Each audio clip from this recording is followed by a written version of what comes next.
The Supreme Court is ordering a lower federal court to re-examine California's restrictions on indoor religious services in areas hard hit by the coronavirus.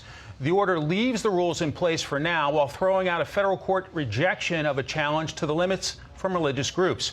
Today's decision comes following the justice's recent ruling in favor of churches and synagogues in New York. President Trump is keeping up his efforts to overturn last month's election results. His top lawyer was in Georgia today alleging major fraud. Meanwhile, the president is talking about another lawyer who works for him. Correspondent Kristen Fisher is at the White House tonight. Moments after awarding legendary football coach Lou Holtz the Medal of Freedom, President Trump made it very clear that he's disappointed in his attorney general. Do you still have confidence in Bill Barr?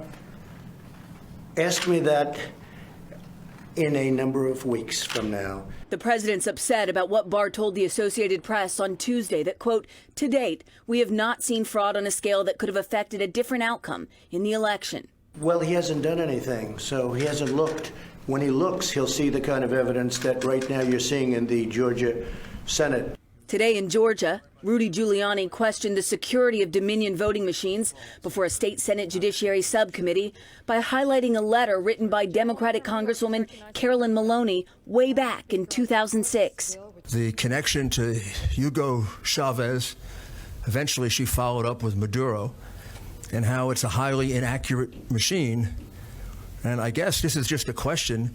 I don't know why that isn't discovered in due diligence.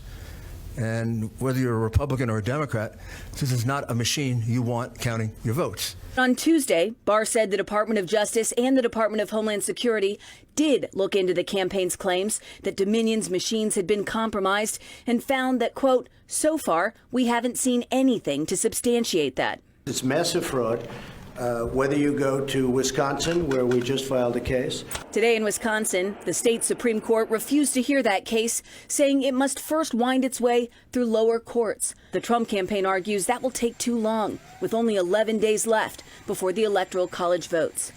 In the meantime, as the number of Americans hospitalized with COVID-19 tops 100,000 for the very first time, the Vice President of the United States, Vice President Mike Pence, spent the day in Tennessee, touting the country's vaccine distribution program and the state's plans to administer vaccines once approved, likely next week.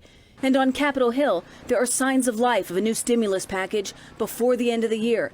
And President Trump said today that he supports the proposal put forward by Senate Majority Leader Mitch McConnell. I think they're getting very close, and I want it to happen, and I believe that they're getting very close to a deal. Now, even though Election Day has come and gone, the Trump campaign has continued to fundraise. And Fox has just learned that since Election Day, the campaign, combined with the Republican National Committee, have raised $207 million over the last 30 days. Just a huge number, Mike. Staggering amount of cash. Kristen Fisher.